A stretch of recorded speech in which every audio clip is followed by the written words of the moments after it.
Muy buenas noches. Esta oportunidad vamos a abordar dos temas, que es patología cervical y tenemos posteriormente cáncer de cuello uterino.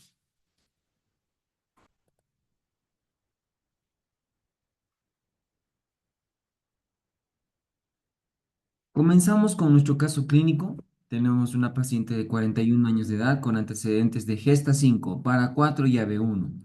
Acude para control PAP. Destaca hábito tabáquico desde 5 cigarrillos por día.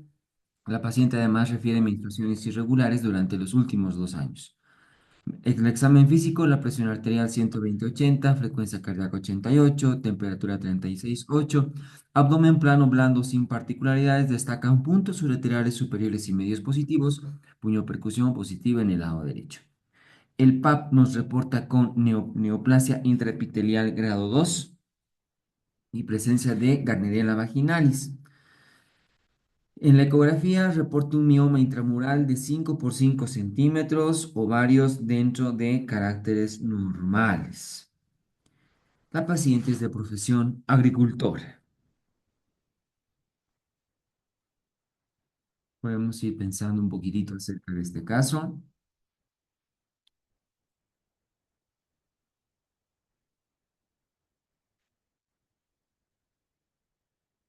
De todos modos, ya saben, lo vamos a ver también al final de la jornada.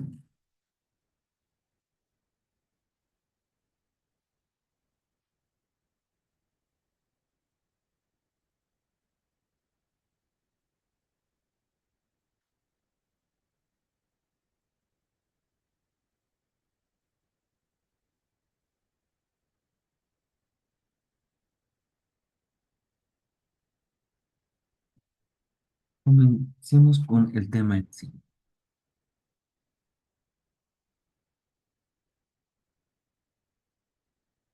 Empezamos un poquitito, es bastante corto en la bibliografía, en el tema de patología benigna del tracto genital inferior, con patologías propias de la vulva y de la vagina.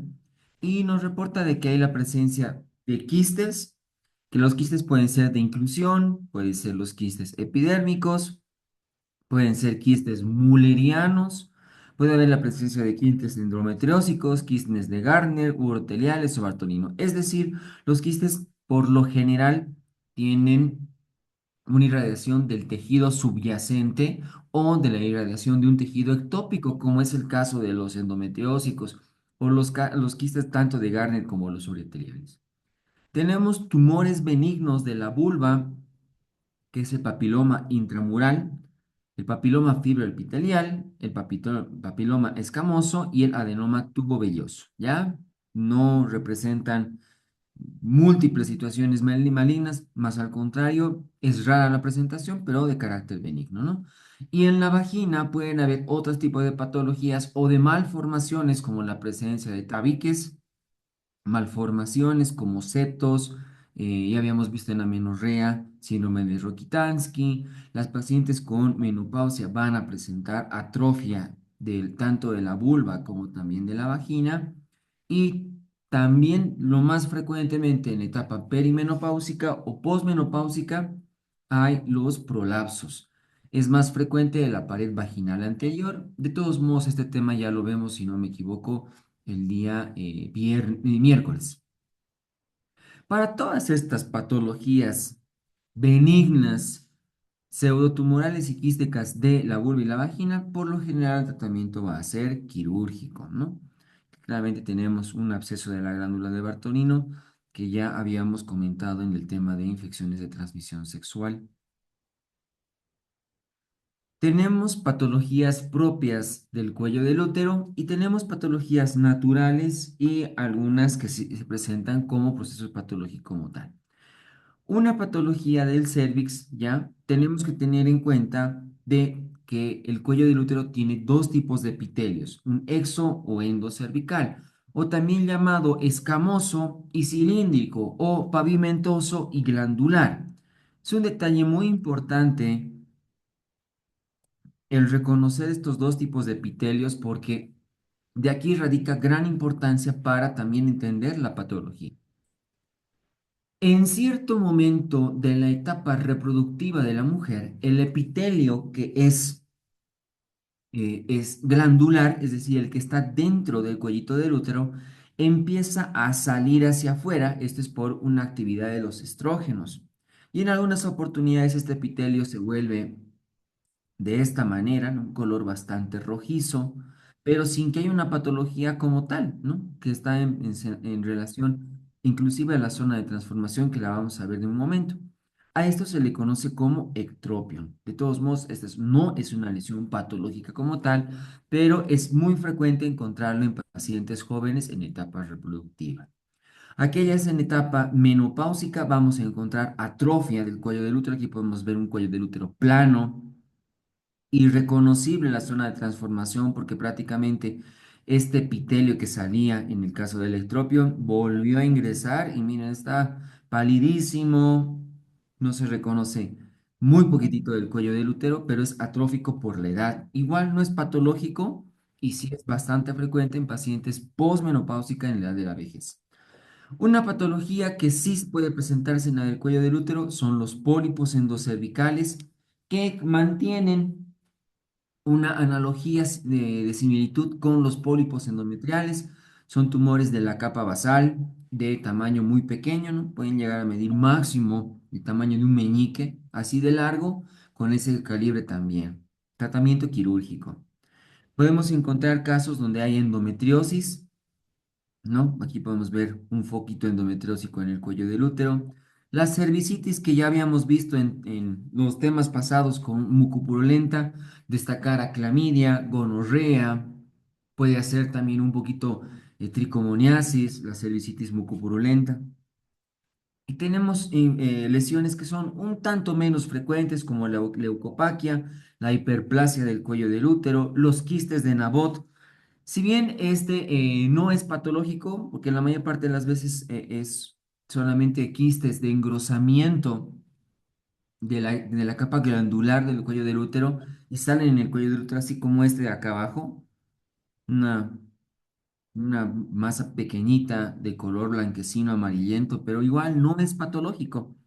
Y las úlceras del cuello del útero que hay que saberlas diferenciar muy bien si no es un ectropión o es un proceso infeccioso, ya sea de alguna que va a producir cervicitis mucopurulenta o la patología que tiene más relevancia para este tema es la presencia del virus del papiloma humano. Y una vez que el virus del papiloma humano pueda llegar al cuello del útero, ¿ya? Y claramente podemos ver una de las lesiones más importantes, que es la presencia de los coilocitos. Este es un coilocito que se encuentra en las capas basales del cuello del útero, ¿ya? Aparte de producir coilocitos, el BPH puede producir hiperkeratosis, parakeratosis, papilomatosis, diskeratosis y multinucleación, independientes de las lesiones que vamos a ver a continuación.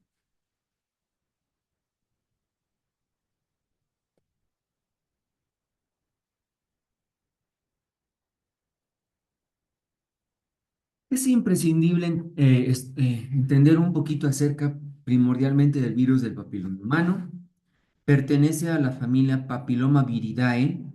Se menciona de que aproximadamente en toda mujer en algún momento de su etapa reproductiva con actividad sexual también activa va a estar en contacto con el virus porque es eh, la enfermedad viral más por vía sexual más diseminada en todo el mundo. Hay VPH acá como también hay en todos los continentes. De todos modos, de todas las pacientes que puedan estar en contacto con el virus del papiloma humano, no todas van a repercutir con un proceso de enfermedad. Algunas, el sistema inmune va a hacer el trabajo correspondiente que tiene que hacer. De todos modos, es también importante recalcar que hay cepas del virus del papiloma humano que son de alto riesgo cancerígeno y de bajo riesgo cancerígeno, y que por lo general las de bajo riesgo cancerígeno no producen cáncer de cuello uterino, sino las verrugas genitales, que también lo habíamos visto la semana pasada. En relación a las cepas de alto riesgo que puedan producir cáncer de cuello uterino, destacan la 16, 18, 31, 33, 35 y 45. De todas estas, entre el 70 a 80% de todas las lesiones del cuello del útero corresponden a la cepa 16, un 15 a 20% de la cepa 18 y luego sucesivamente en menos frecuencia están estas siguientes. La vía de transmisión para el virus del papiloma humano es sexual. ¿Ya? No solo puede producir cáncer de cuello en la mujer, también puede producir cáncer de vulva, muy raro, pero también puede hacerlo. En el hombre puede presentar cáncer de escroto, puede presentar cáncer de pene. Rara la presentación, pero también puede hacerlo. Es un virus ADN. Y al ser un virus ADN, eso quiere decir que va a utilizar la maquinaria celular para su replicación y justamente participan dos oncogenes. Son más, pero los primordiales son el E6 y el E7, que casualmente bloquean el P53 y el gen supresor de tumores. Esa es la forma en cómo este virus a la larga podría ser cáncer de cuello uterino.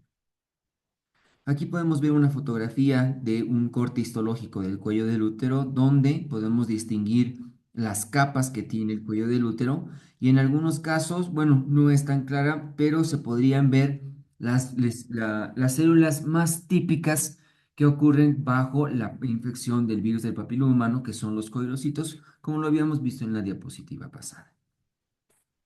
Una vez que el virus del papiloma humano llega al cuello del útero, va a pasar un momento estable, porque no es que las lesiones se manifiestan de manera inmediata, pasa un buen tiempo. La idea es que entre 3 a 5 años recién puede pasar para manifestarse de manera patológica. Y tenemos que tener en cuenta de que las lesiones en el cuello del útero las han denominado neoplasia intraepitelial, que van a ir de primero, segundo y tercer grado antes de que puedan volverse cáncer de cuello uterino. Y que esta etapa de evolución, de lesión entre lesión, está más o menos entre 3 a 5 años, dependiendo de la zona demográfica y del estado inmunológico de la paciente. Se refiere que en países desarrollados tarda desde la primera infección hasta llegar a cáncer de cuello uterino 15 años o tal vez más, mientras que en países subdesarrollados con mayor afluencia de cepa 16 y 18 de virus del papiloma humano, y así también como los estados inmunológicos de las pacientes, esto puede recortarse a 9 años desde la primera infección hasta la presencia del cáncer de cuello uterino. A esta neoplasia intraepitelial grado 1 y al condiloma del cuello del útero se les ha denominado por la clasificación de Bethesda como neoplasia intraepitelial de bajo grado, ¿no? O lesión intraepitelial, SIL viene del inglés, ¿no? Pero es lesión intraepitelial de bajo grado. Y al 2 y al 3 correspondientemente a alto grado. Desde la última clasificación, que es de Bethesda, se han ido modificando porque antes eran con neoplasia intracervical, displasias, discariosis, y actualmente tenemos con la clasificación Bethesda, que para las lesiones del cuello del útero se dividen en negativo para lesiones malignas, lesiones positivas de significado incierto, el no signification, lesiones positivas donde no se descarta que sea algo de alto grado, lesión de bajo grado, lesión de alto grado y lesión glandular. Esta es la forma en cómo se hace la clasificación de Bethesda.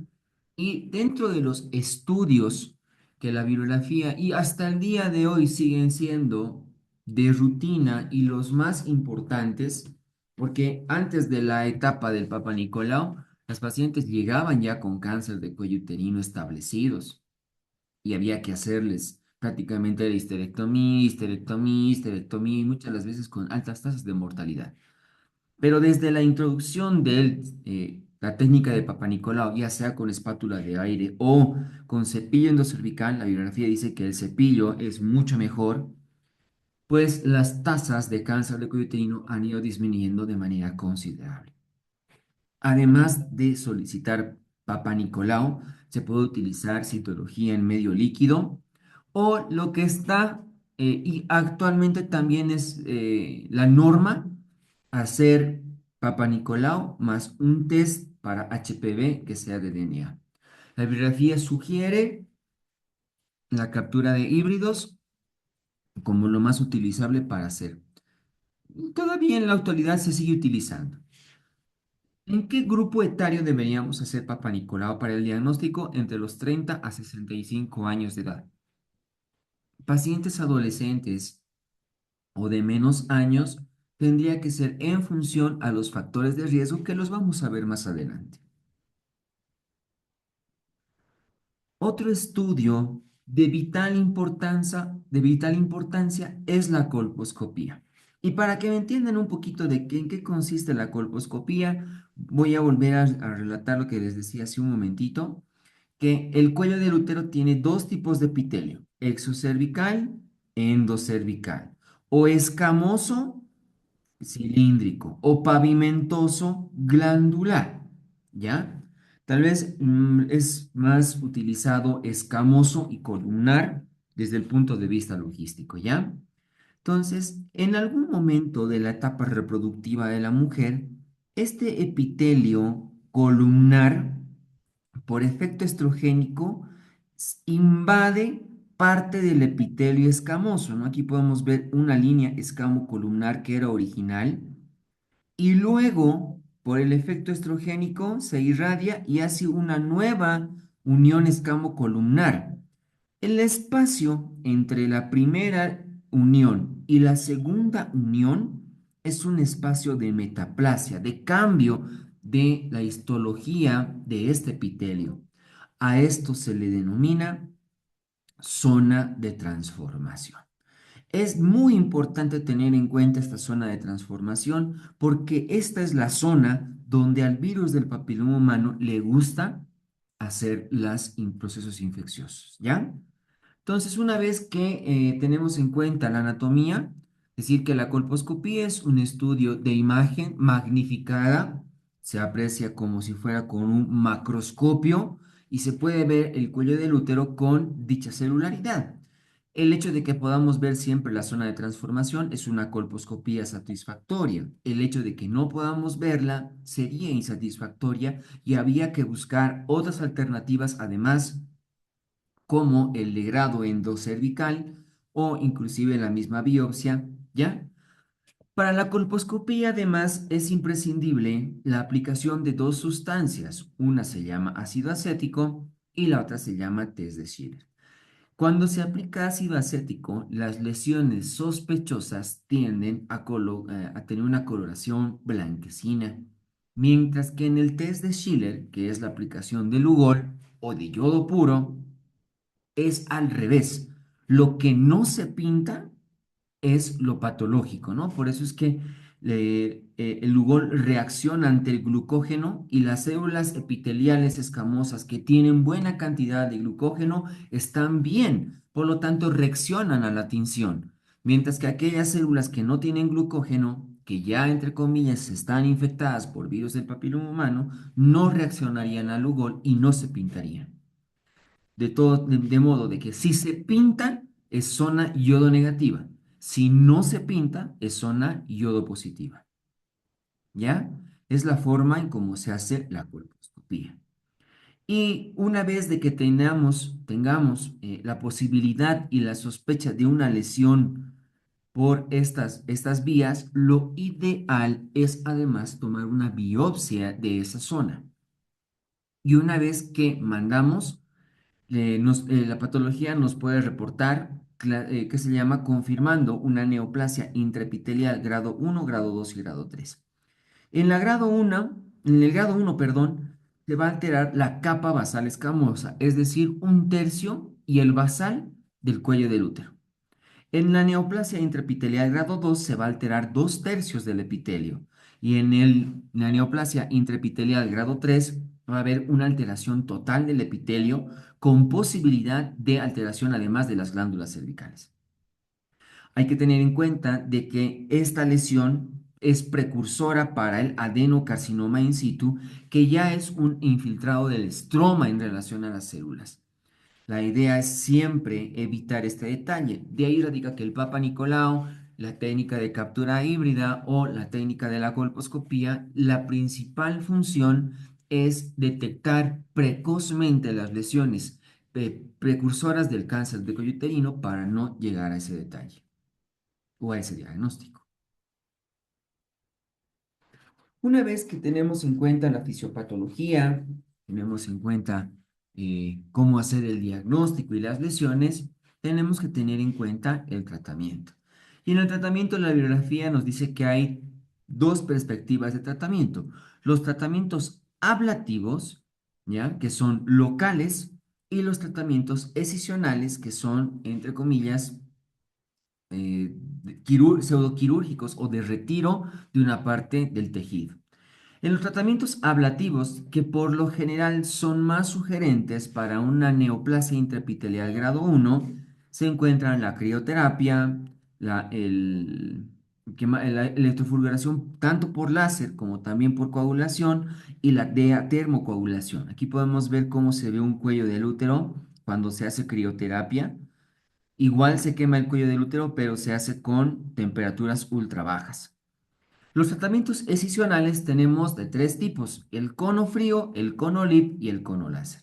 El cono frío hace referencia a una incisión que es en forma de cono, de ahí radica la palabra conización, porque la base es más a predominio del epitelio escamoso y el vértice del cono es a predominio de epitelio endocervical, es decir, o columnar. En frío significa que con un bisturí se hace la incisión circular y se obtiene en forma de cono parte del cuello del útero. Una asa diatérmica, que esta asa diatérmica es muy similar como estas maquinitas para cortar plastoformo que tienen como un hilo, es idéntico. Es un tanto más efectivas realizarlas cuando son neoplasias intraepiteliales. Cuando lleguemos a cáncer vamos a ver de que la biografía sugiere más que sea frío. Y también pueden haber conos por vía láser. En todos los casos en que haya un adenocarcinoma in situ, lo ideal, nos dice la bibliografía, es que los tratamientos sean bajo métodos escisionales en caso de que la paciente desee fertilidad, o será mejor realizar una histerectomía si la paciente lo ameritara por factores concomitantes o porque la paciente que se llama no desee fertilidad. En relación a los concomitantes, podemos sugerir que la paciente además tenga otra patología uterina que justifique realizar una histerectomía.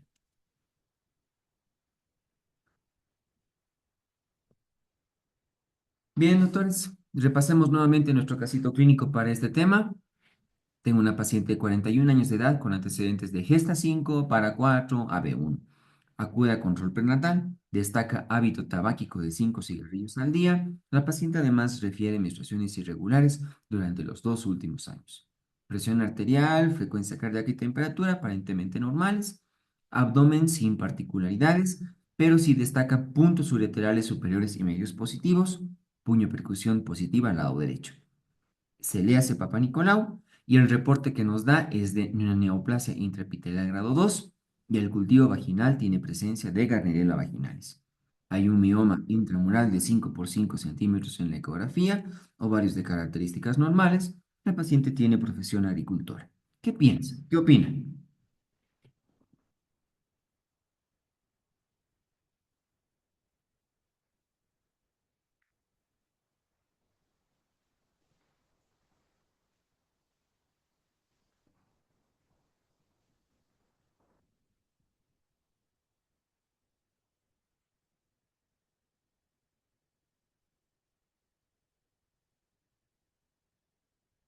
No, ¿y opiniones por hoy? Ya, muy bien. Y me agrada muchísimo, primero, factores de riesgo. ¿Ya? Esta señora tiene factores de riesgo que aquí dicen tabaco y la multiparidad. Excelente. ¿Alguien se anima a decir si habrá algún otro factor de riesgo más en esta paciente?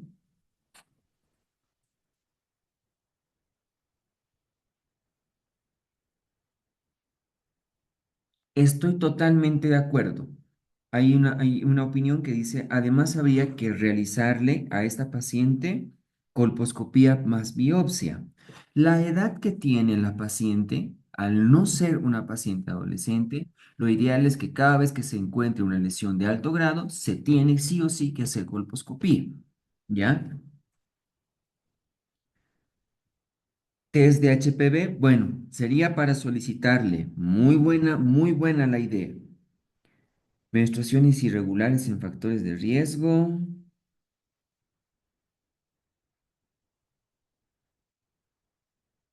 Genial. Aquí coloca alguien un factor de riesgo que es la vaginosis bacteriana. La entrada de virus del papiloma humano siempre es, ¿qué se llama? Habría que hacer pensar la etiología de otras infecciones, o bien de transmisión sexual, o algunas infecciones que puedan ser concomitantes para el ingreso del virus, como aquí la vaginosis bacteriana. Muy bien, otro factor de riesgo, la edad de esa señora tiene 41 años. No es lo mismo una neoplasia en una paciente joven que una neoplasia en paciente adulta, ¿no? Especialmente perimenopáusica. Entonces, creo que ahí ya tenemos cuatro factores de riesgo bien establecidos. Ya una vez que tenemos el diagnóstico, sí, estoy de acuerdo. Deberíamos realizar una biopsia por colposcopía. Estoy de acuerdo, ¿ya? Si la biopsia por colposcopía nos vuelve a reportar una neoplasia intraepitelial de grado 2, es decir, estamos hablando de una lesión de alto grado, ¿cuál es el tratamiento que ustedes sugieren en esta paciente?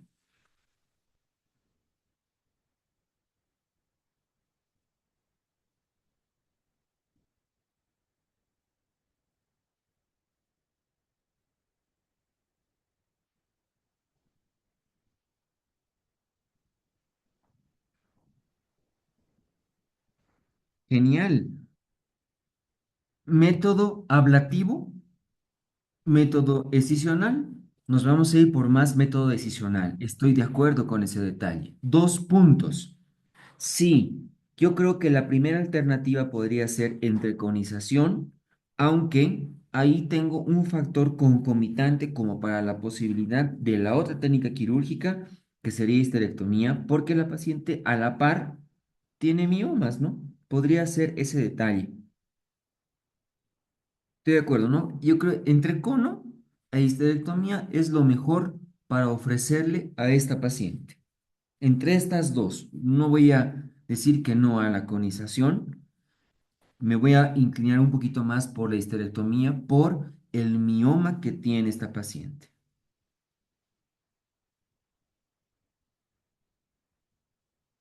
Vamos a enganchar con el siguiente tema en un momentito más, doctores, ¿ya? Comenzaremos, por favor, con nuestras preguntitas para este tema.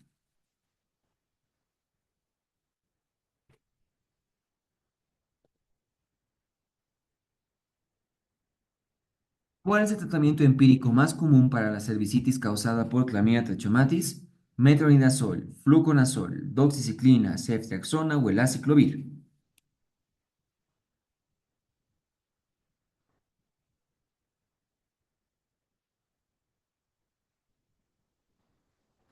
Tan solo era para repasar, porque dentro de lo que es patología infecto cervical, ya las 2 semanas, digo, la semana previa hemos visto todo en relación a esto, ¿no? Y aquí sí, tratamiento va a ser con doxiciclina. La doxiciclina y la citromicina son los tratamientos básicos para las cervicitis mucopurulentas por Clamidia trachomatis. Los quistes de Nabot se producen por infección por Clamidia trachomatis, displasia cervical severa por HPV, efecto hormonal estrogénico, extensión miomatósea o enquistamiento glandular profundo.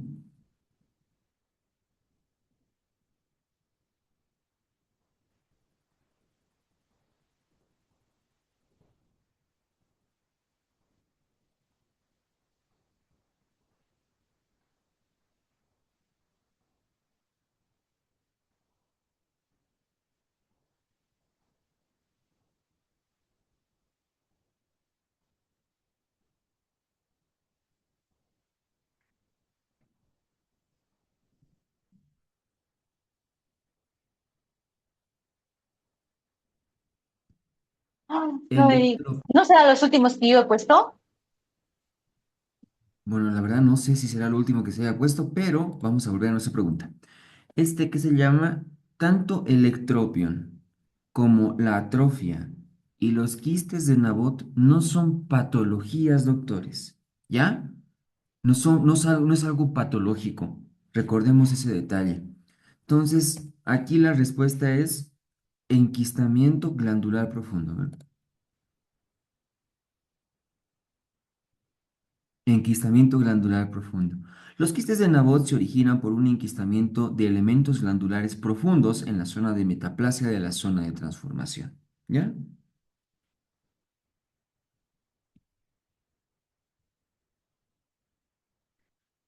¿Cuál es la localización más frecuente de las lesiones intraepiteliales en el cuello del útero? Canal endocervical superior, unión escamocolumnar, orificio cervical interno, fondos de saco vaginal o la unión endometrial.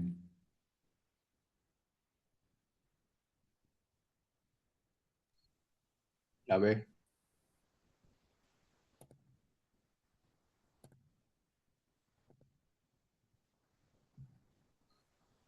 la B.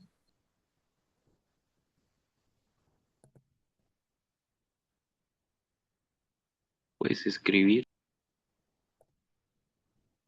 Por favor, doctores, solamente por el chat, ¿ya? Y sí, la respuesta es unión escamocolumnar. La zona de transformación en la unión escamocolumnar es el sitio más vulnerable a los efectos oncogénitos del virus del papiloma humano, ¿no? Unión escamocolumnar, aquí podemos poner dos puntos, zona de transformación.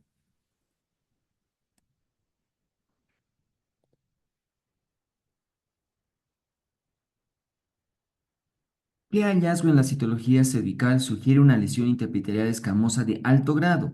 Presencia de células con núcleos picnóticos y citoplasma abundante, células displásicas en relación núcleo-citoplasma aumentada, células escamosas anucleadas, células en ojo de búho o células metaplásicas endometriales.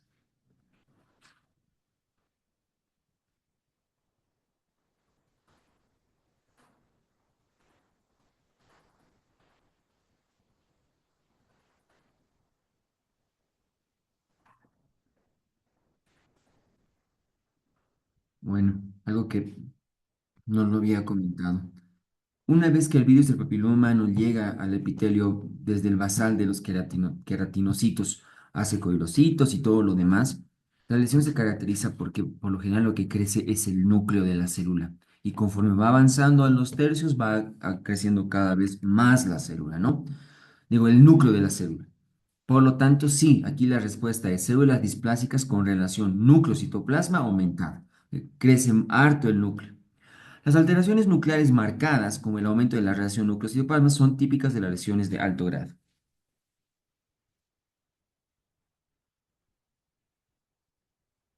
¿Cuál es el hallazgo colposcópico más característico de una lesión intraepitelial de alto grado? Epitelio atrófico, epitelio aceto blanco denso y mosaico irregular, epitelio rosado con puntillado fino, epitelio liso y homogéneo o zona sin captación de ácido acético.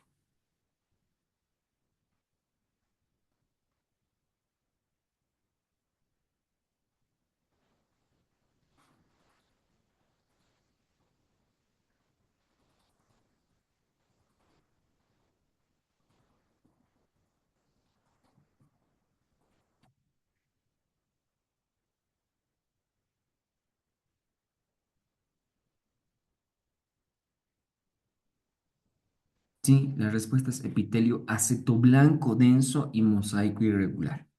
En la colposcopía, el epitelio acetoblanco denso y el mosaico grueso son hallazgos típicos de las lesiones de alto grado. Y al revés es para la prueba de Schiller, ¿no? Lo que no se pinta.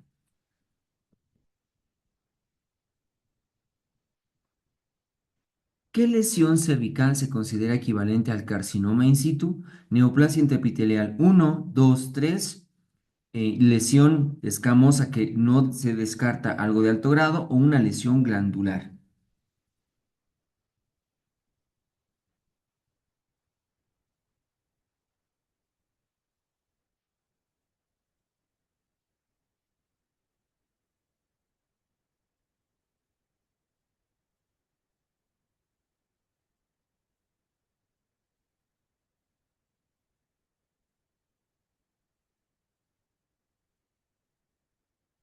Sí, la neoplasia intraepitelial grado 3 es la precursora del cáncer adenocarcinoma in situ. La neoplasia intraepitelial cervical grado 3 corresponde histológicamente al carcinoma in situ sin invasión pero de estroma. Ya cuando llega al cáncer hay invasión del estroma. ¿Qué método complementario aumenta la sensibilidad del Papa Nicolau para detectar lesiones de alto grado? colposcopía, biopsia endometrial, test de BPH, ultrasonido o citología en fase líquida.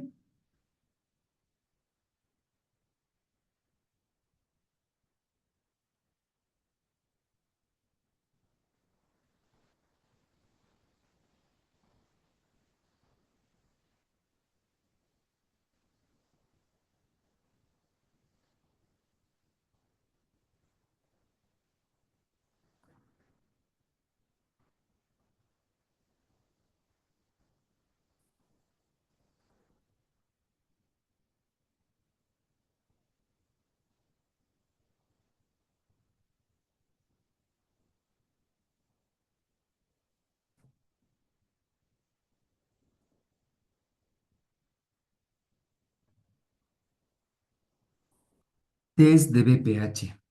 El test de detección de ADN del BPH complementa al Papa Nicolau, aumenta la sensibilidad del tamizaje cervical. La bibliografía dice que la sensibilidad del Papa Nicolau no es muy alta, inclusive puede llegar al 50%. ¿Qué significa? La posibilidad de falsos negativos. Si bien tiene una especificidad alta, ¿ya? ¿Qué es lo que le ayuda a obtener una sensibilidad de hasta inclusive el 97% cuando a la par se hace un test de PPH, que la bibliografía nos dice que es mejor utilizar captura de híbridos? ¿Qué tratamiento está indicado en las lesiones intraepiteliales de alto grado NIC2 y NIC3? Observación, ácido tricloacético, crioterapia, braquiterapia o conización.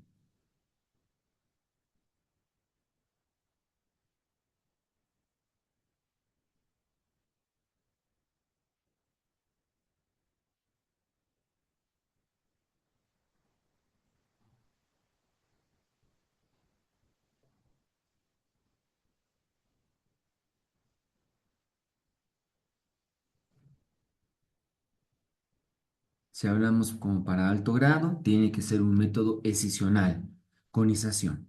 La conización elimina la zona de transformación afectada, permitiendo un diagnóstico y tratamiento simultáneo.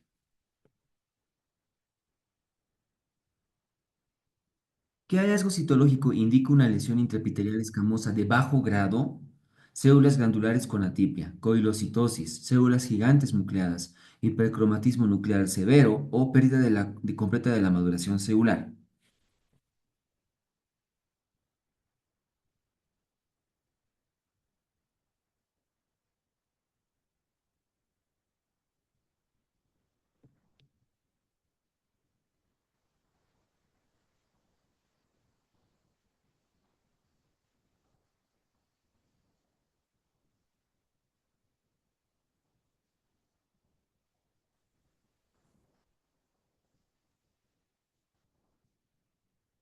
La presencia de coilocitosis. La presencia de coilocitos células con halo perinuclear claro es típica de las lesiones de bajo grado por BPH.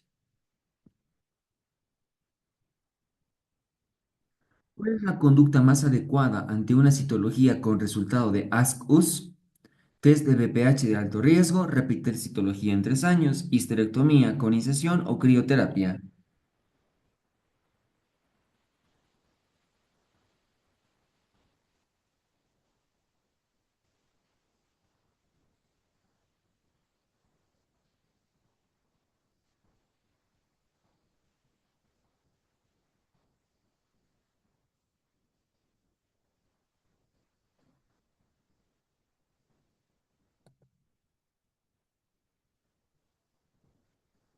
Hacer un test de BPH. Ante un resultado ASCUS que viene del inglés no signification, es decir, significado incierto, se recomienda realizar test de BPH para determinar la necesidad o no de hacer una colposcopía.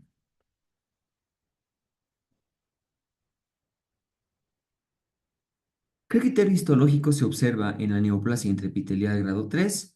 Displasia severa que compromete todo el espesor del epitelio, hiperplasia sin atipias, displasia moderada con mitosis normales, invasión estromal mínima o displasia leve confinada al tercio basal.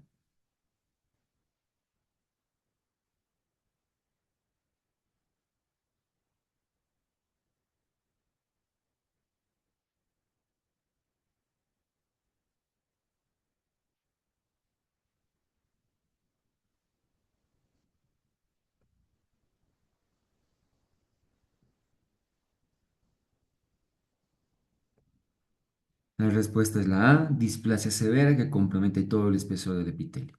La neoplasia intraepitelial grado 3 se caracteriza por alteración completa de la moderación epitelial sin invasión de estroma.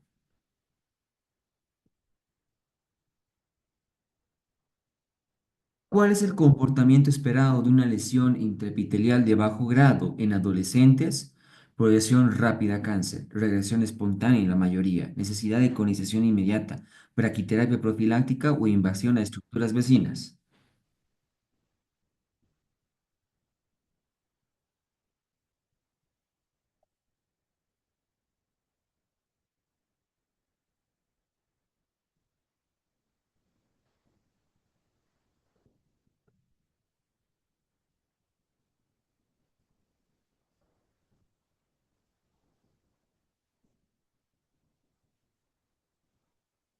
Regresión espontánea en la mayoría de las pacientes y no solo en las adolescentes. Las lesiones de bajo grado deberían ser primero de solo observación ante la recidiva o con un test de BPH. Para ser para alto riesgo, recién habría que considerar métodos, en este caso ablativos, cuando se habla de lesiones de bajo grado. Las lesiones de bajo grado, especialmente en adolescentes, tienen alta tasa de regresión espontánea de la lesión.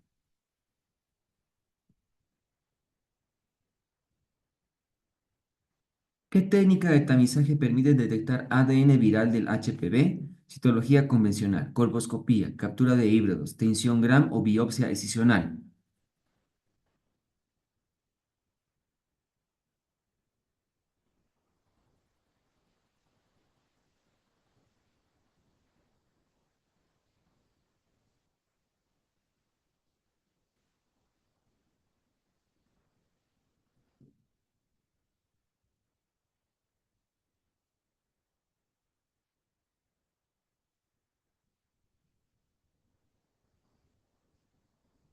Captura de híbridos.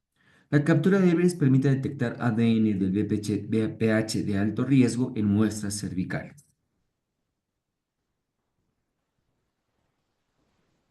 Bien, doctores, enganchemos ya nomás con nuestro segundo tema.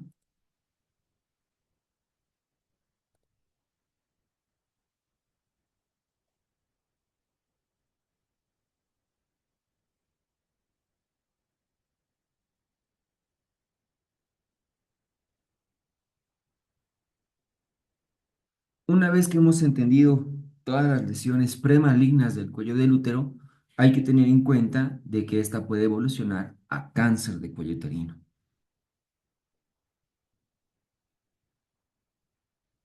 Nuestro caso clínico para este tema. Paciente 48 años de edad con antecedentes de gesta 3 y cesárea 3.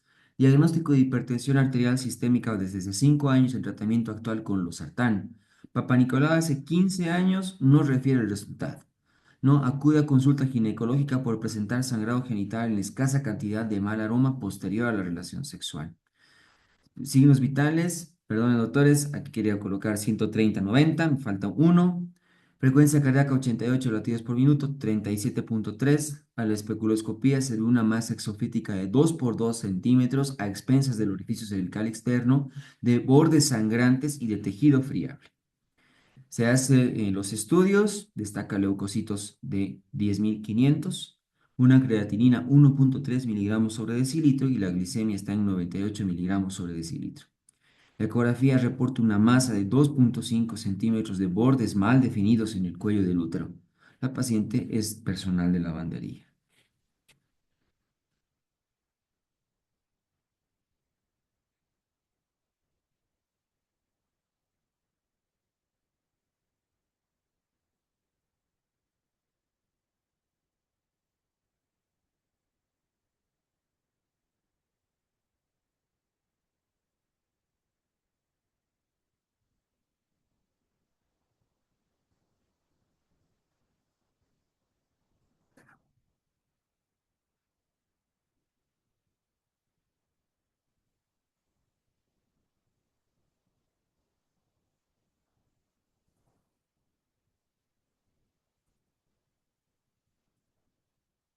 Bien, comencemos con nuestro tema. El cáncer de cuello uterino Actualmente, bueno, según la bibliografía, está considerado como el tercer cáncer de impacto mundial, ¿ya? Y en el género femenino primordialmente. Es dependiente del virus del papiloma humano.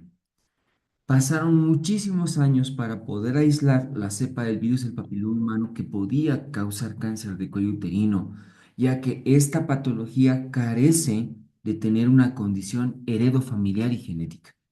Es prácticamente uno de los pocos cánceres, por no decir el único, que su etiología es viral por el virus del papiloma humano, ¿ya? Tenemos factores de riesgo para que una paciente pueda desarrollar cáncer de cuello uterino y todo va en función casi a la sexualidad o al estado de inmunosupresión que pueda tener la paciente. Como por ejemplo el comienzo temprano de la actividad sexual relacionado con el número de parejas sexuales, promiscuidad, el antecedente de otras infecciones de transmisión sexual y aquellas que además le hacen un pie de apoyo como para que ingrese el virus del papiloma humano, como ser VIH, como ser clamidia y como ser vaginosis bacteriana. Pacientes con tabaquismo tienen más chance de poder hacerlo. El uso de anticonceptivos orales de manera prolongada, la bibliografía dice que es un factor de riesgo para virus del papiloma humano, y habíamos visto con VIH, y aquí colocarle guión estados de inmunosupresión, ¿ya? Y las pacientes con multiparidad tienen más chance de hacer cáncer de cuello uterino. Dentro de la histología y en la patología, la bibliografía nos dice que hay tres tipos netos de grandes, clasificación grande de cáncer de cuello uterino, que son los de tipo escamoso, por las células escamosas, adenocarcinoma, por las células cilíndricas o las células columnares, y otros que puede ser una combinación de ambas o que puede ser un cáncer por una causa secundaria como por ejemplo los quistos adenoides, los adenoides basales y los neuroendocrinos, ¿no? Que no necesariamente van a compartir la perspectiva del virus del papiloma humano. La génesis no va a ser la misma. Dentro de los carcinomas escamosos, primordialmente se deben a la cepa 16, ¿ya? Donde aquí van a destacar todos estos tipos: el carcinoma microinvasor, los carcinomas invasores, los queratinizantes, cuando afectan este tipo de células de los queratinocitos, basaloide, cuando es afectación de la capa basal, verrucoso, cuando es a predominio de las lesiones que son semejantes al virus del papiloma humano de bajo grado, los condilomatosos, similares a los verrucosos, los papilares transicionales y los de linfoepitelioma, estos últimos de menos presentación, ¿no? Dentro de los escamosos, también se le llama como epidermoide, representan el 80% igual de la mayoría de todos los cánceres que existen. Luego vienen los adenocarcinomas, que por lo general son por la presencia del virus del papiloma humano de cepa 18. ¿Ya? En los adenos van a destacar los que son puros 100% de células cilíndricas, los que tienen un comportamiento mucinoso, de desviación mínima, bilioglandular, endometrioides de células claras, serosos y hasta mesonéficos. ¿Ya? Representan ya no tanto la frecuencia de los escamosos primordialmente, pero también pueden ocurrir en segundas oportunidades como los de la cepa 18.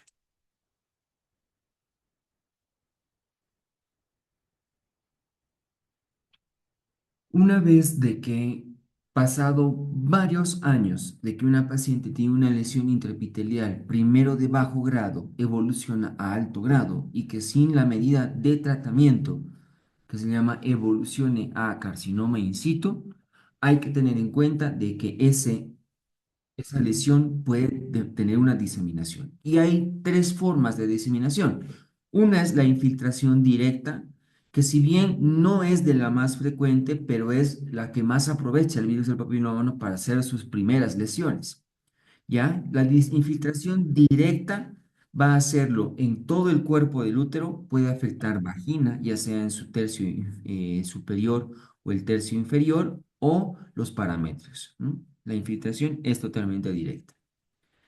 En relación a la vía linfática, ya es donde aprovecha además de hacer metástasis cuando ya llega cáncer de cuello uterino. Y tenemos que determinar que la diseminación va a ser por dos grupos ganglionares. Los del tipo pélvico, que aquí destacan los ganglios obturadores, ilíacos internos e ilíacos externos. Y el otro componente es la infiltración por los ganglios de aórticos, ¿ya? La tercera vía de diseminación y la menos frecuente es la hematógena, porque ya esto solo es en etapas terminales del cáncer de cuello uterino, donde la lesión puede diseminarse a pulmón, hígado y hueso. Una vez de que las pacientes, que se llama, establecen cáncer de cuello uterino, la sintomatología puede ser algo inespecífica, ¿ya? Porque las pacientes van a debutar con sangrado genital anormal. El sangrado no tiende a ser muy copioso, salvo cuando la lesión es bastante llamativa, bastante grande y sangrante, y también es a predominio del periodo postcoital, es aquí donde más sangran las pacientes.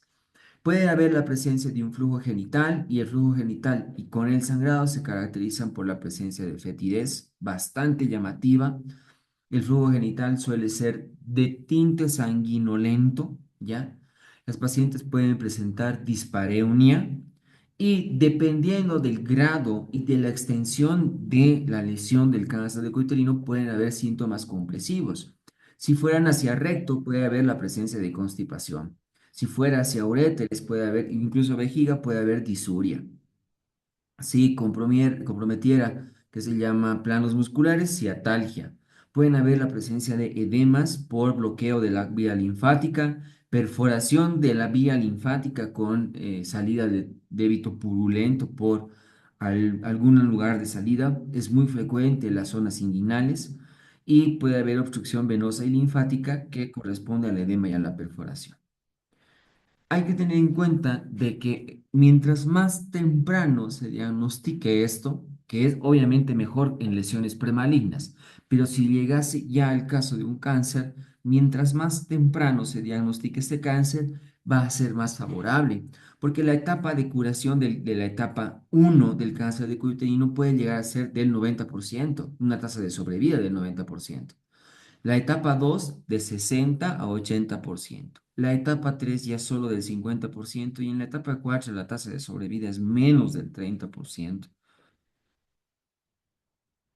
Y justamente para hablar acerca de las etapas, tenemos que tener en cuenta la clasificación que da la FIGO desde el año 2009.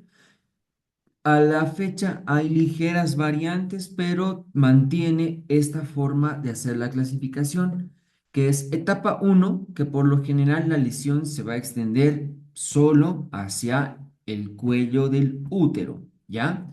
Donde hay una lesión que se llama, a su vez se dividen en 1A, donde la profundidad es de menos de 5 milímetros y una extensión de menos de 7 milímetros. Y a la par se subdivide en 1A1, una profundidad menor a 3 milímetros y una extensión menor a 7 milímetros.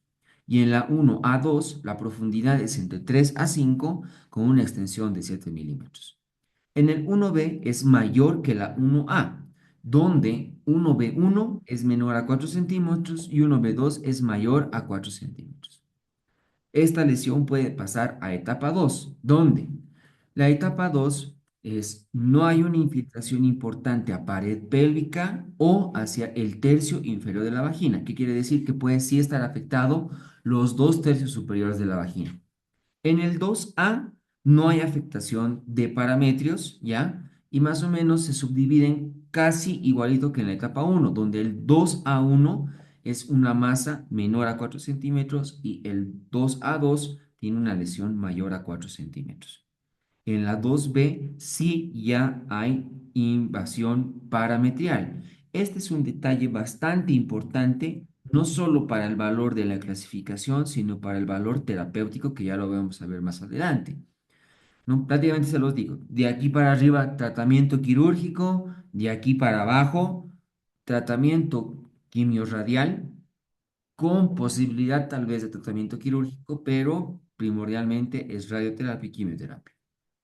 Etapa 3. ya hay una infiltración a pared pélvica importante y ya se afecta además el tercio inferior de la vagina y o la presencia de hidronefrosis, esto por compresión ureteral.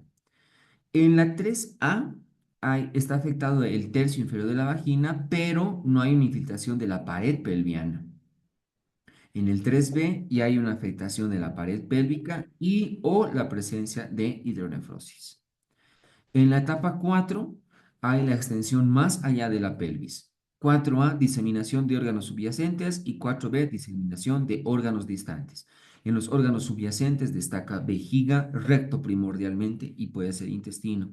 En los órganos distantes, pulmón, hígado, hueso.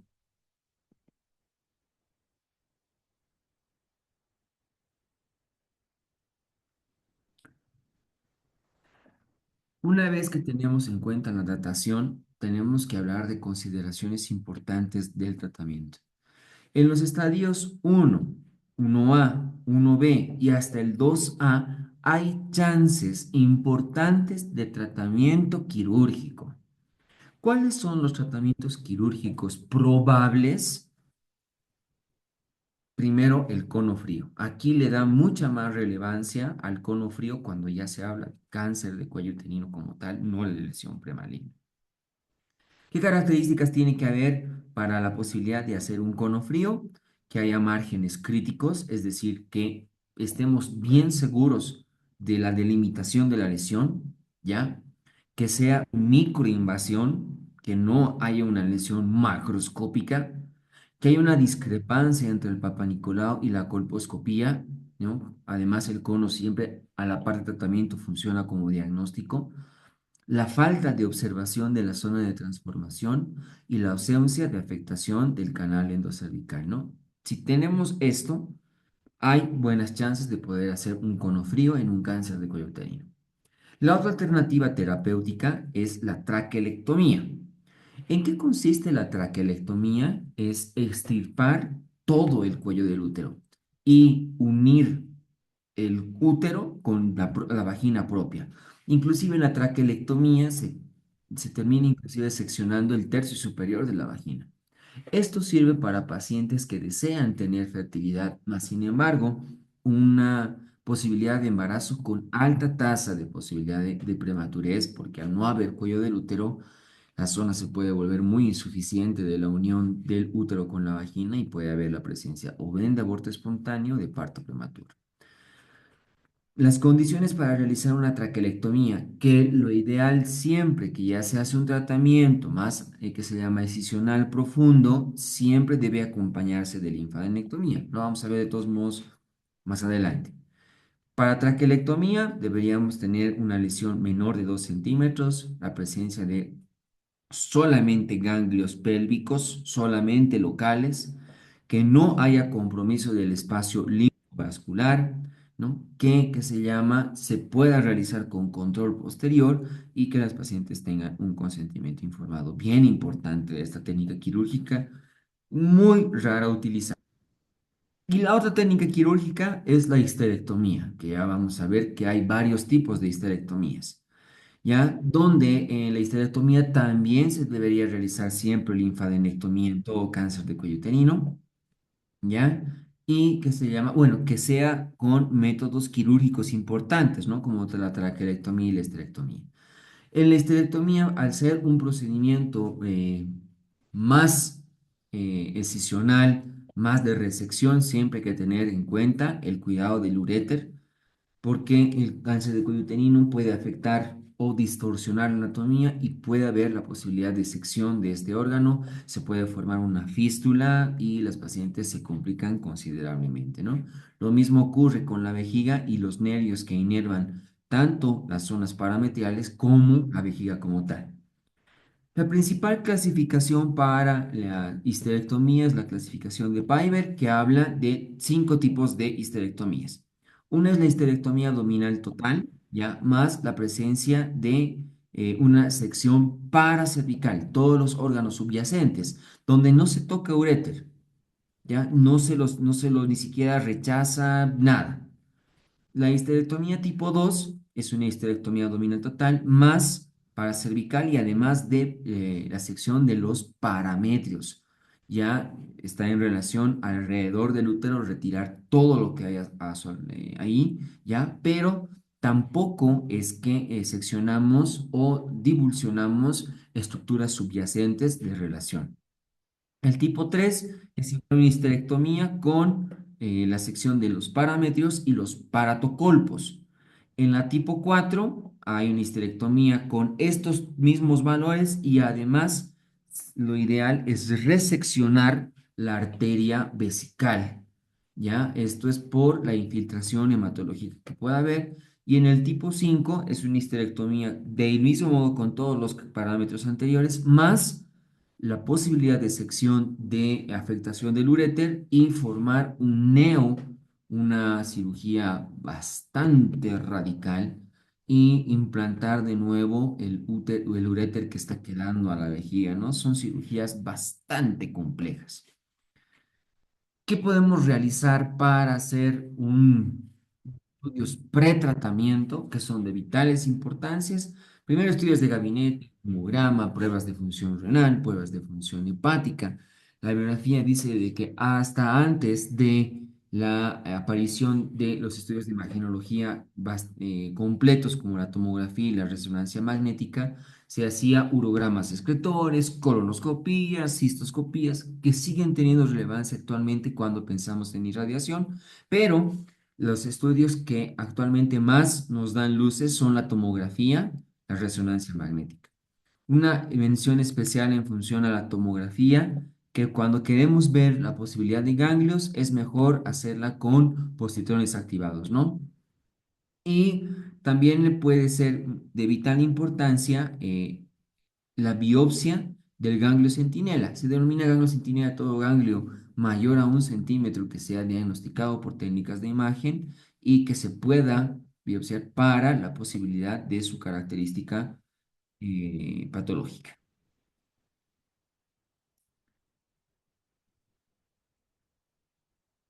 Hablando justamente de la linfadenectomía, tenemos que tener en cuenta de que hay niveles para la realización de la misma y que conforme está clasificada de mayor alto grado el cáncer de cuello uterino, la resección de linfadenectomía tiene que ser mucho más radical.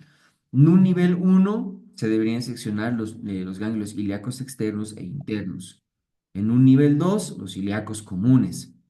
En un nivel 3 debería haber resección de los ganglios aórticos inframesentéricos y en un nivel 4 debería haber una sección de los ganglios aórticos infrarrenales, ¿no? Una disección de una cadena ganglionar bastante importante cada vez que haya una lesión mayor.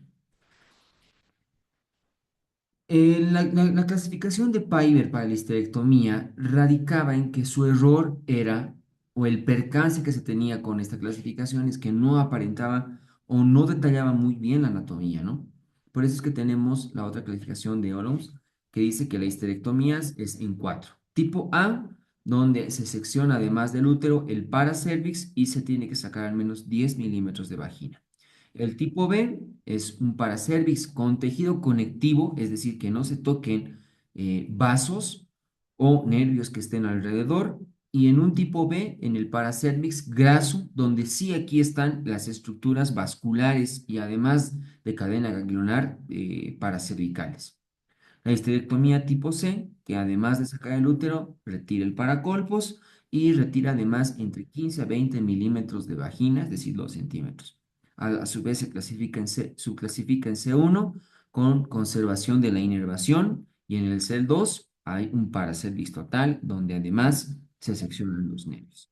Y una histerectomía tipo D que se llama, que están reseccionados en el D1 los vasos hipogástricos y en el 2 hasta inclusive músculos subyacentes, para un mejor abordaje tanto de la lesión como de la cadena ganglionar, ¿no? Para esto sirven este tipo de histerectomías. Como alternativas terapéuticas, tenemos que tener en cuenta a la radioterapia y la radioquimioterapia. La radioterapia tiene dos alternativas. La teleterapia, que es una radiación con la maquinaria directa por el abdomen, y la braquiterapia, que es un transductor vaginal que solamente radia para evitar la radiación de mucosa rectal, mucosa vesical, porque la proctitis es una complicación muy importante y las alteraciones de vejiga por las radiaciones. Para eso radicaba en realizar braquiterapia, que es una radioterapia modificada con transductor. En toda paciente que se llama que hay una lesión más allá del 2B, ¿ya? Lo ideal siempre debería empezarse el tratamiento con estos para ver si hay chance en algunos casos de hacer una histerectomía posterior al tratamiento, pero si no, estos siempre tienen que ser los tratamientos de base. Una vez que se hace una histerectomía, debe mandarse la pieza junto a la cadena ganglionar seccionada anatomía patológica, ¿ya? Porque si algún caso los bordes quirúrgicos están comprometidos, lo más probable es que va a haber recidiva de ese cáncer de cuello uterino, ¿no? ¿Y qué parámetros justamente tomamos para valorar a una paciente con riesgo intermedio o alto riesgo de recidiva de cáncer de cuello uterino o de la cúpula vaginal restante? Es las dimensiones, ¿no? Un cáncer de más de 4 centímetros siempre va a tener la posibilidad que haya invasión importante, el grado, los ganglios afectados y la cadena linfática y el espacio linfovascular además, los márgenes si están comprometidos o no y la presencia de la cadena granular de cuántos estén afectados alrededor.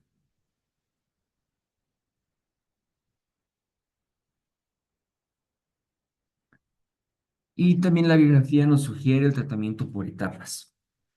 En la etapa 1A1, los tratamientos que se pueden hacer para el cáncer de cuello uterino es el cono y el cono sugerente en aquellas pacientes también que puedan estar con un embarazo y que deseen llevar hacia adelante su embarazo.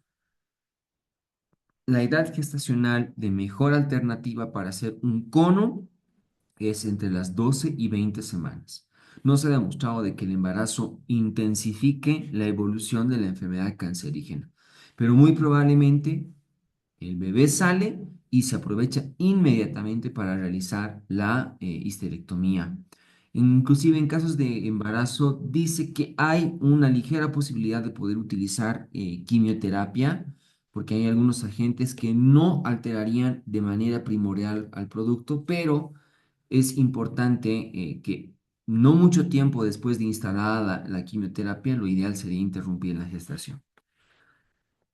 También está como alternativa realizar la histerectomía simple o de tipo B, como habíamos visto en la clasificación pasada, o también se puede hacer traquelectomía. En todo caso, de histerectomía tipo B o traquelectomía, siempre se debería realizar además linfadenectomía. En casos de cáncer de cuello uterino estadio 1 a 2, tratamiento puede seguir siendo con cono en casos de deseos de fertilidad.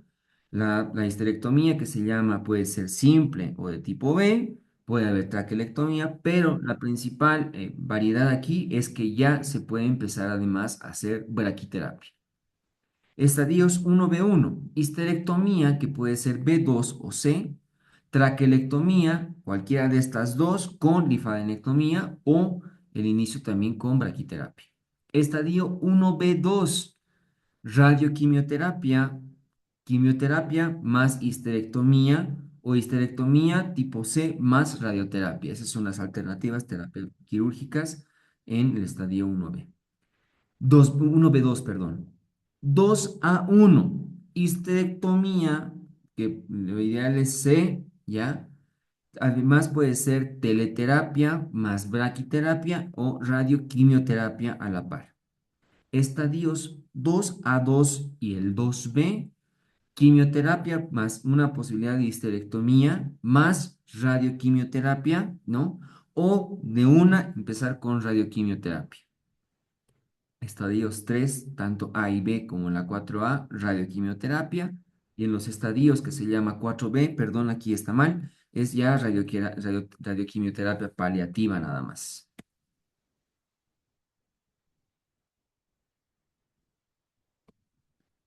Volvamos a nuestro caso clínico, doctores. Tengo una paciente de 48 años de edad con los antecedentes de gesta 3, cesáreas 3. Actualmente hipertensión arterial sistémica desde hace 5 años, tratamiento con losartán. Su último PAP de la paciente es hace 15 años, no refiere al resultado. Cuida de consulta ginecológica por presentar sangrado genital en escasa cantidad de mal aroma posterior a relación sexual.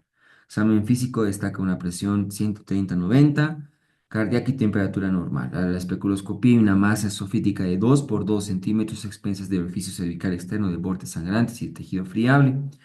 Leucocitos de 10.500, creatinina 1.3, glicemia 98. Ecografía masa de 2.5 de bordes mal definidos en cuello del útero. La paciente es persona de lavandería. ¿Qué opina?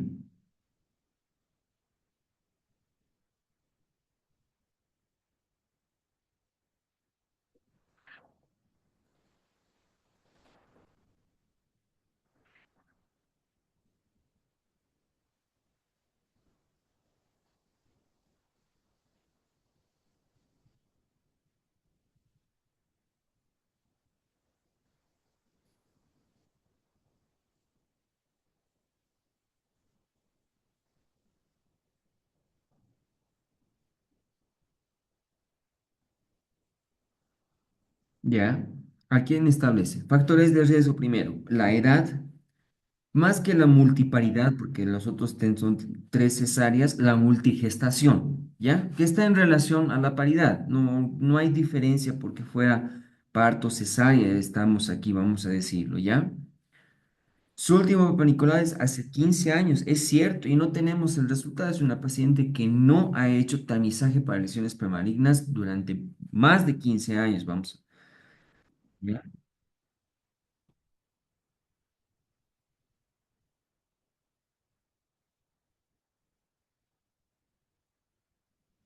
Una vez que hemos identificado los factores de riesgo, ¿ya? Y algo que no es propio para cáncer de cuello uterino, pero esta paciente tiene comorbilidades, sí, es el antecedente de su hipertensión arterial sistémica, pero no tiene tanta relación para cáncer de cuello uterino. Ujú. Espérenme, espérenme, por favor, no toquen la pantalla, doctores. Ya, ahora sí. Pero es un factor importante. A predominio, se animan a decir si hay la posibilidad de una clasificación. Hace rato veía estadio 1B. 1B. ¿Alguien más se anima a la posibilidad de una clasificación? Por el tamaño de tumor, aquí dicen 1B1.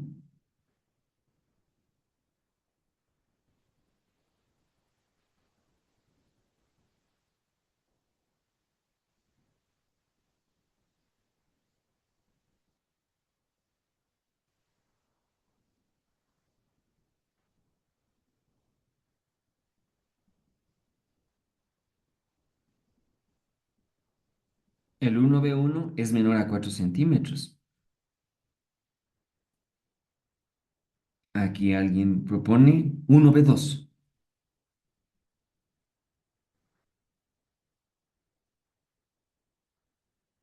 ¿Alguien se anima a decir alguna otra más por si acaso?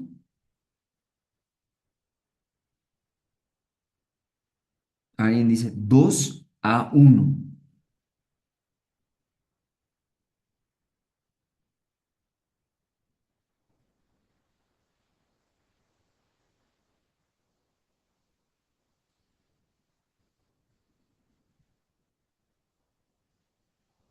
1A1, 1B1.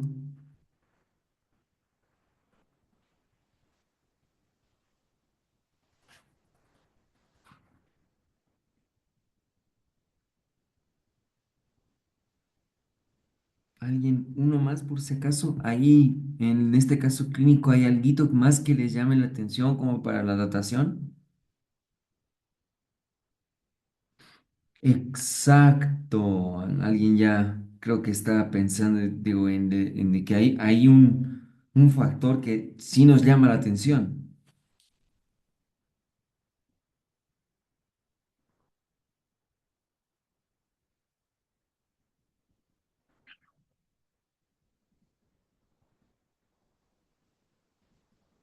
Y alguien dice 3A. Bueno, evidentemente a esta paciente hay que estudiarla. Habría que realizarle tomografía, resonancia magnética, mejor si es con positrones la tomografía para ver qué se llama la posibilidad de infiltración ganglionar. Estoy totalmente de acuerdo. ¿Ya? La ecografía no es uno de los estudios con gran sensibilidad para la magnificancia que pueda tener el cáncer de cuello uterino, ¿ya? Pero siempre es nuestra primera llamada. Pero sí, alguien está colocando aquí, tengo una paciente con creatinina de 1,3, está elevada. La posibilidad de que esta paciente tenga hidronefrosis es latente. Por lo tanto, automáticamente, ya por la hidronefrosis, fácilmente se vuelve un estadio 3.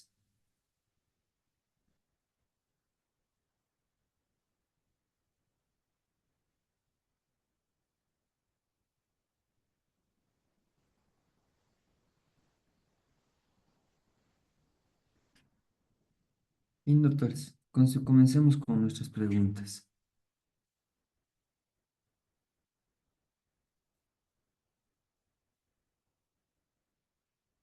¿Cuál es el tipo histológico más frecuente del cáncer de cuello uterino? Adenocarcinoma, carcinoma adenoescamoso, carcinoma de células pequeñas, carcinoma epidermoide o tumor neuroendocrino.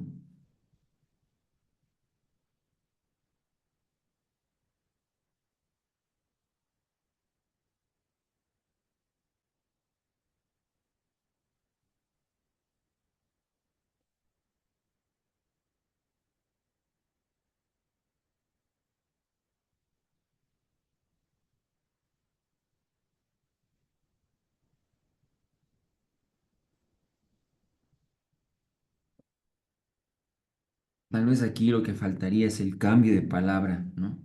Que dijera que es escamoso, porque ese es el más frecuente. Pero el otro nombre del escamoso también es carcinoma epidermoide, es el otro nombre del escamoso, ¿ya? El carcinoma epidermoide o escamoso, vamos a ponerlo así, representa aproximadamente entre 75 y 80% de todos los casos de cáncer cervical.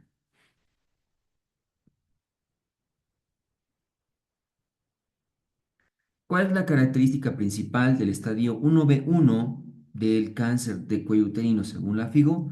Tumor confinado al cuello del útero menor de 2 centímetros, tumor que invade vaginas y útero inferior, tumor con invasión de parametrios, tumor que afecta al cuerpo uterino o tumor que infiltra vejiga o recto.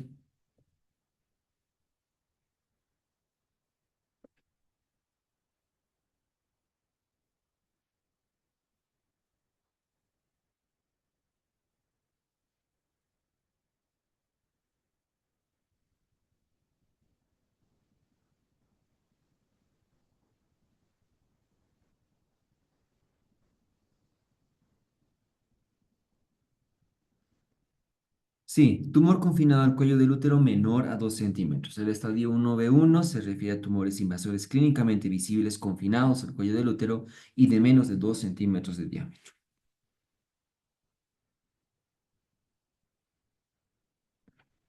¿Cuál es el tratamiento estándar para el cáncer de cuello uterino estadio 1B2 a 2B? Histerectomía simple, radioterapia exclusiva, quimiorradioterapia concomitante, crioterapia o conización cervical.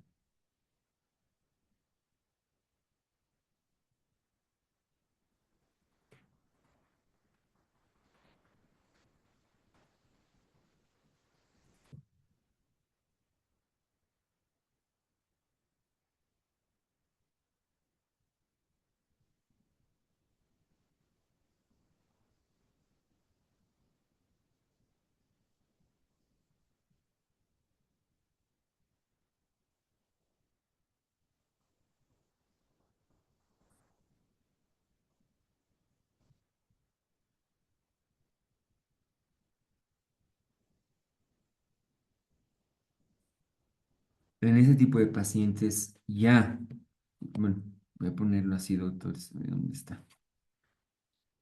1A1, uno que se llama, puedes ir a cono. Los unos As pueden ir a cono, ¿ya? El estadio B sí, pero ya cuando hablamos hacia estadio B, ya la bibliografía nos dice que lo ideal es siempre empezar, ¿no? Con quimioterapia, con quimiorradioterapia concomitante. En estadios localmente avanzados, la combinación de quimio y radioterapia mejora los resultados terapéuticos.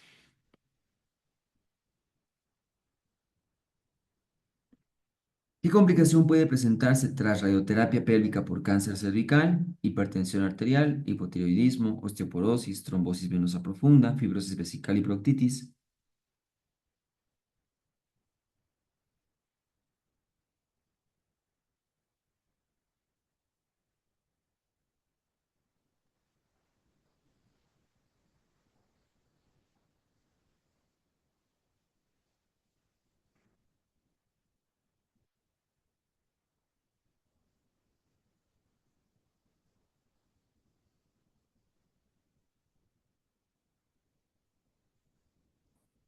Fibrosis vesical y proctitis. La radioterapia puede inducir efectos secundarios en tejidos vecinos como vejiga y recto, causando fibrosis y proctitis. ¿Qué hallazgo clínico indica estadio clínico 3 del cáncer cervical según la FIGO? Tumor que invade vagina y su tercio superior, tumor que invade parámetros sin alcance de pared pélvica, tumor que invade tercio inferior de vagina, tumor que alcanza la pared pélvica o causa hidronefrosis o tumor con metástasis ganglionares paraaórticas.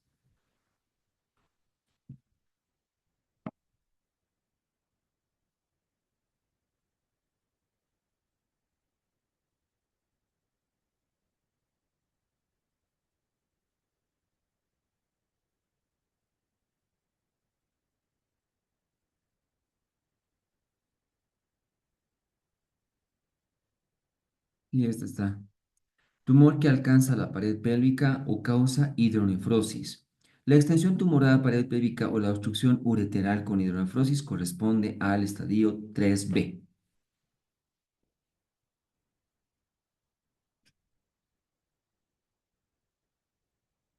¿Qué estadio de cáncer cervical incluye la extensión a estructuras pélvicas distantes como vejiga o recto? 1B1, 2A, 2B, 3B, 4A.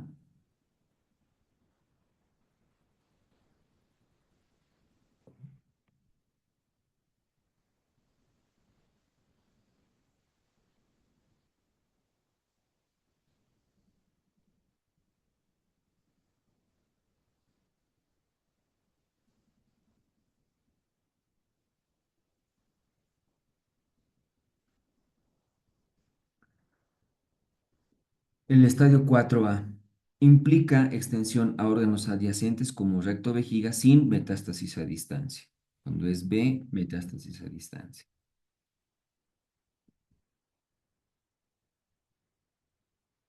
¿Qué procedimiento terapéutico está contraindicado en un cáncer cervical estadio 2B?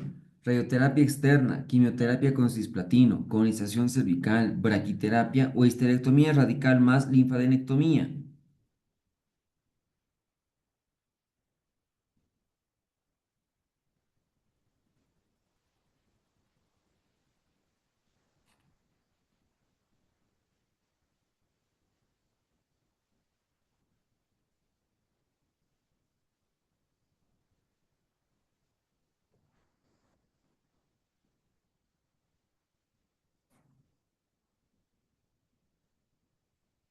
Creo que con esto reforzamos un poquitito la pregunta pasada, la de hace rato.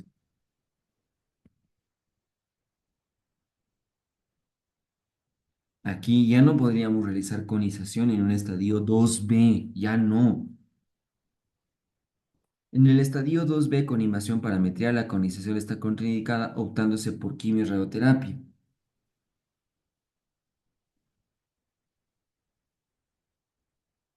O puede ser quimioterapia más después histerectomía radical con linfadenectomía.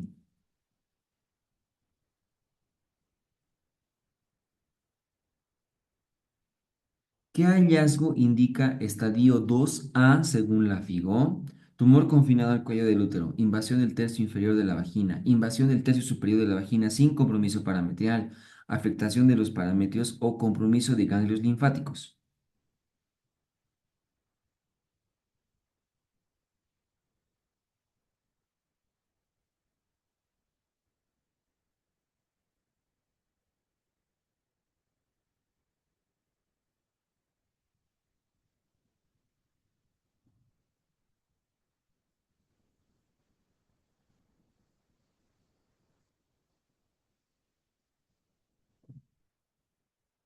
Invasión del tercio superior de vagina sin compromiso parametrial. Eso es lo que caracteriza para el estadio 2A, ¿no?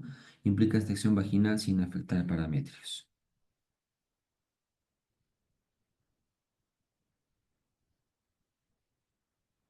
¿Qué variante del cáncer cervical tiene menor sensibilidad a la radioterapia? A, carcinoma epidermoide, carcinoma de células pequeñas, el adenocarcinoma, el carcinoma verrucoso o el carcinoma adenoescamoso.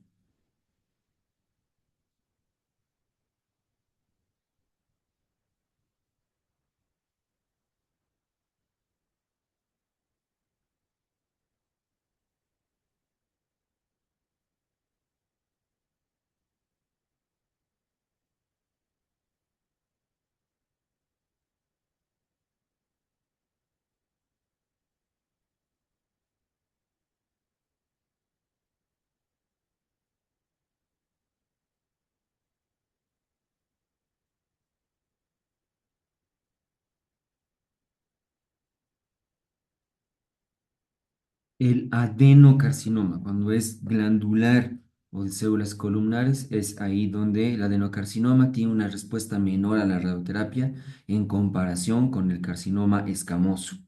Escamoso sí viene bien. ¿Qué prueba puede utilizarse para confirmar la metástasis en ganglios paraórticos? Colposcopía, ecografía transvaginal, resonancia magnética, tomografía con positrones, tomografía computarizada simple.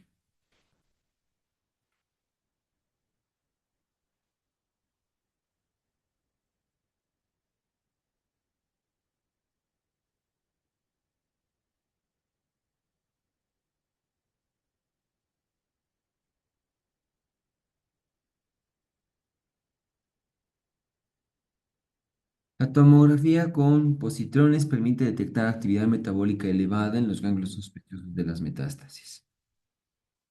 Sí, la resonancia magnética también tiene una efectividad, no lo puedo negar, ¿ya? Cuando queremos ser más, sin embargo, más suspicaces solo con ganglios y especialmente en los niveles superiores, es mejor con positrón, ¿ya?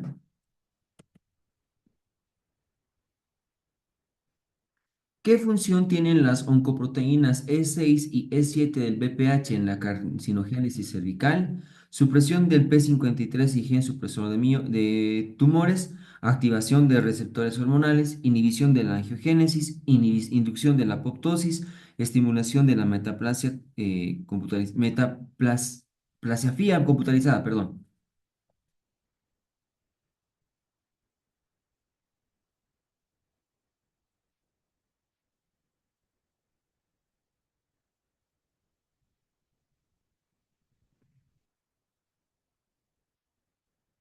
Sí, esta está sencilla, que es la supresión del P53 y el gen supresor de miomas. E6 degrada la proteína supresora P53 y el E7 inactiva el gen supresor de tumores, lo que facilita la transformación neoplásica ahí del virus.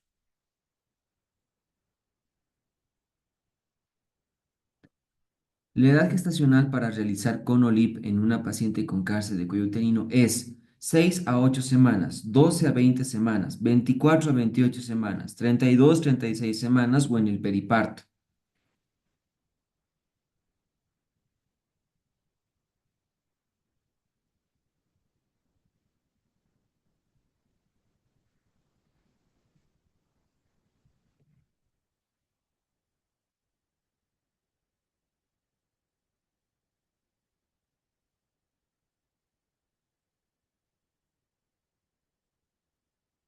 De 12 a 20 semanas. El CONOLIP está indicado solamente cuando existe la sospecha de microinvasión e idealmente debe realizarse entre las 12 y 20 semanas de gestación.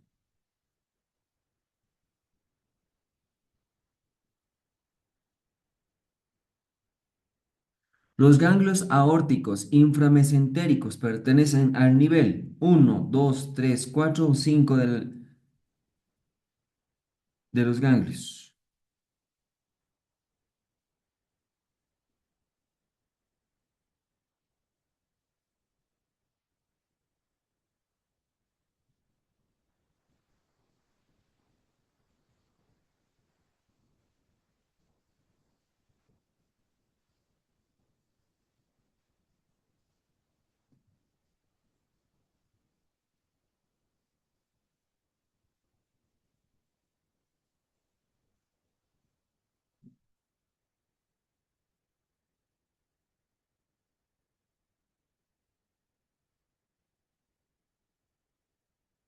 Nivel 3. El espacio inferior a la arteria mesentérica inferior es el límite superior de los ganglios inframesentéricos, ¿ya? Nivel 3 es para el infrarrenales, ¿no? Aórticos renales es para el nivel 4. El procedimiento quirúrgico que extirpa el cuello uterino más tejido paracervical se denomina conización, histerectomía vaginal, histerectomía radical, traquelectomía o teleterapia.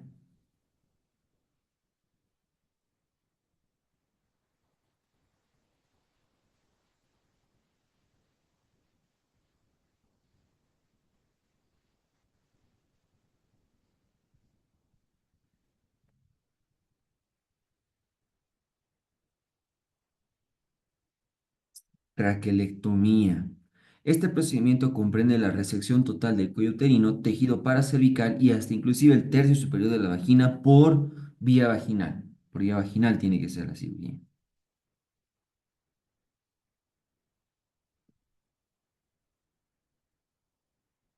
La traquelectomía se puede realizar hasta qué estadiaje del cáncer del cuello uterino: 1B1, 1B2, 2A1, 2A2, 2B.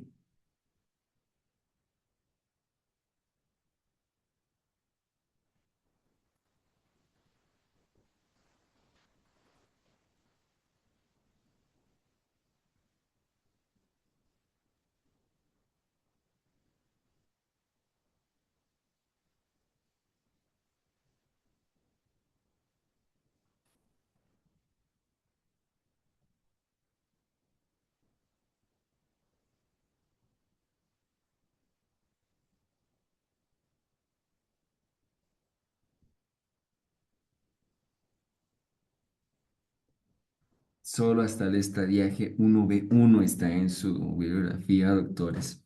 En el estadiaje 1B1 se puede realizar histerectomía radical con linfadenectomía, traquelectomía vaginal o abdominal con linfadenectomía y teleterapia más braquiterapia. Posteriormente a la traquelectomía no se puede realizar. Y en su bibliografía pueden ver que ya para la etapa 1B2 ya no está como sugerencia realizar traquelectomía. Bueno, doctores, muchísimas gracias. Yo ahora estoy predispuesto a todas sus consultas.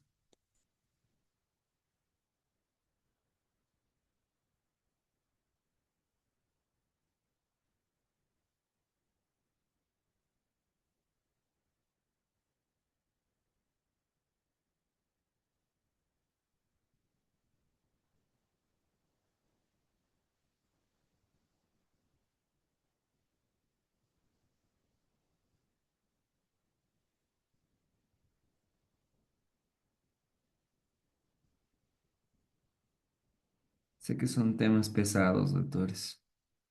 Estos dos serán bien pesaditos. Ah, ya. ¿Qué tema es el lunes? Espérenme un ratito, ahorita voy.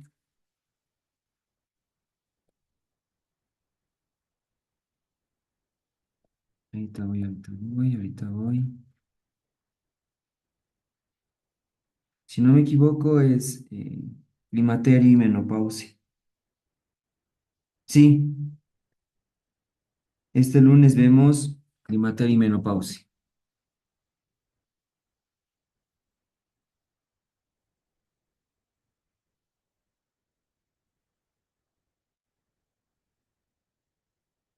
Gracias, doctor. Doctor, ¿es recomendable que una paciente luego de realizarse un cono se haga administrar la vacuna para el VPH? Les comentaba el otro día de que la vacuna tiene gran efectividad antes del inicio de la actividad sexual, es decir, antes del contacto con VPH. Después del contacto se puede vacunar, pero la efectividad disminuye un tanto. Doctor, en cáncer de ovario, los quistes complejos pueden ser un factor de riesgo. ¿Cómo qué complejidad? Pero en relación para el cáncer de ovario, siempre hay que determinar los cistos, pero en realidad estos ya no son quistes complejos, sino son realmente tumores. El único quiste que puede tener una connotación cancerígena rara que tendría que ser el quiste endometriósico. ¿Cada qué tiempo se realiza el Papa Nicolau? Bueno, buena pregunta. La bibliografía no está alejada de la realidad. Toda paciente que mayor de 25 años debería ya empezar a hacer su citología. Si la misma es natural y bien, y además tengo prueba de BPH negativa, no hay el virus, debería ser cada 3 años. Pero que se llama, si es que no se hiciera, tengo factores de riesgo, lo ideal sería cada año. Doctor, vaginitis y cervicitis son temas infecciosos. En el texto de patología genital no hay como cervicitis así puesta, porque ahí dice el párrafo, no todo lo que es cervicitis está condicionado en las patologías de transmisión sexual y en las patologías de infecciones vaginales. Entonces, es bien cortito lo que hablan, por eso estoy colocando las alternativas de las otras patologías, tanto cervicales como vaginales, que eso no está en infecciones vaginales ni en infecciones de transmisión sexual.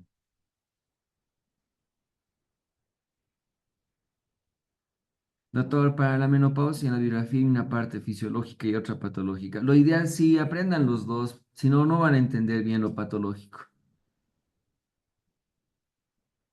Quistes con trabeculaciones. Lo más probable es que es un cisto y debe ser un cistoadenoma mucinoso.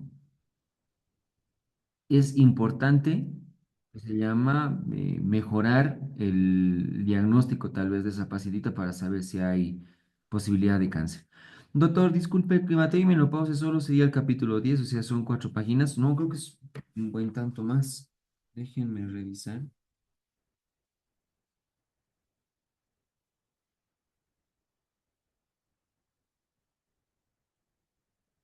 Aquí dice climaterio femenino, aspectos patológicos y terapéuticos. Ese es el capítulo 18. Y que se llama, sí, yo creo que este de fisiología más tendrían que estudiar, ¿no? El capítulo 10 y el capítulo 18. Doctor, en cuanto a ectropia en una paciente joven, la única causa es estrogénica. Sí puede ser como factor tanto de la cándida como la Gardnerella que puedan producir una acentuación del ectropion. Pero el ectropion es la salida del epitelio glandular hacia afuera. Entonces, es primordialmente por el efecto estrogénico. Doctor, ¿el ectropio es factor de riesgo para cáncer de cuello uterino? No, no es un factor de riesgo. Es una situación anatómica que ocurre en el 99% de todas las mujeres, ¿sí? Pero que se llama que la paciente tenga los factores concomitantes para que en ese ectropio por la zona de transformación llegue el virus, esa es otra historia. Doctor, ¿hasta qué edad se debe realizar la prueba del PAP? Esto es en relación demográfico. En nuestro país dice que es sugerente 71 años. Hay países que es 65, hay países que es hasta los 50, ¿no? Eso es dependiendo de sus tasas de cáncer de cuello uterino. Doctor, buenas noches. ¿Cuál el orden de hacer quimioterapia y radioterapia para cáncer pre, post, histerectomía?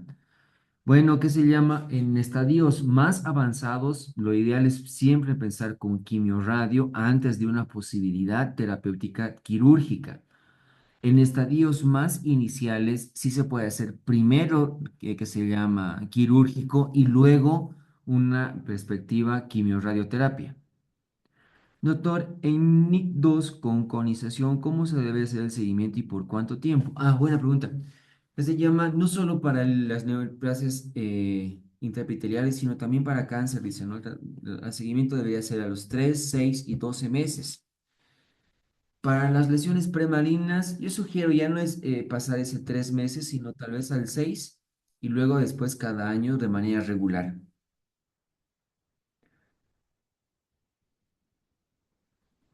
Las pacientes con antecedente de histerectomía aún se debe realizar el PAP. Deberían hacerse un Papa Nicolau de la cúpula vaginal para ver que no haya quedado un resto de cervix, ¿ya? Sí es un importante. Y si esta prueba salió negativa, probablemente la paciente ya no tenga que hacerse Papa Nicolau más en su vida.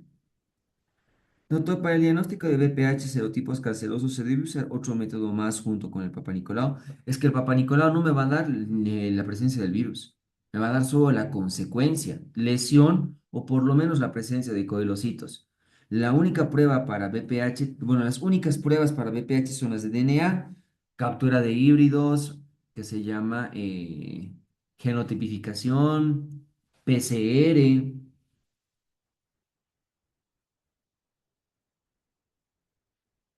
¿Cuál es el BPH más cancerígeno en sea de útero? Para útero no hace tanta patología, para cuello del útero sí, y es el 16. Doctor, ¿por qué se da el quiste de Nabot y cuál es el tratamiento? El quiste de Nabot es fisiológico. Inclusive las luz de biografías dicen que es un quiste remanente de los conductos de Müller y es por engrosamiento de la capa glandular. Tratamiento. Si no hay repercusión clínica, no debería hacerse el tratamiento. Pero ya vamos a ponerle así, si una paciente dice, me duele mi quiste en la bot, tendría que ser con tratamiento quirúrgico, con electrofulguración del quistecito, nada más.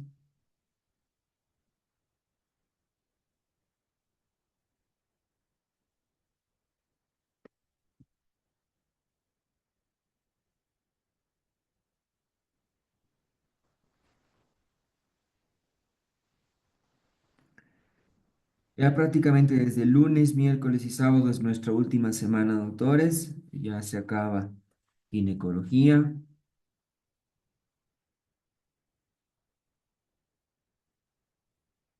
¿Qué medicamento es el más utilizado para la quimioterapia? Los derivados del cisplatino.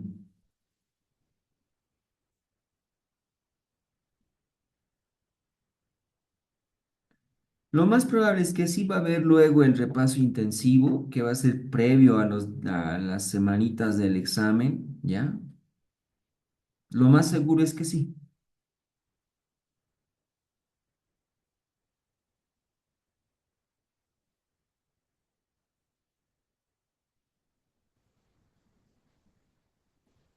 Bien. Creo que ya no tenemos más preguntitas, doctores. Les deseo una buena noche. Descansen y mañana a estudiar, doctores. Ya estamos entrando en la recta final. Ya todos los días es estudiar, estudiar, estudiar y estudiar, doctores. De la mano del SIM. ¿Ya? Nos vemos el día lunes. Cuídense mucho y tengan muy buena noche. Hasta luego.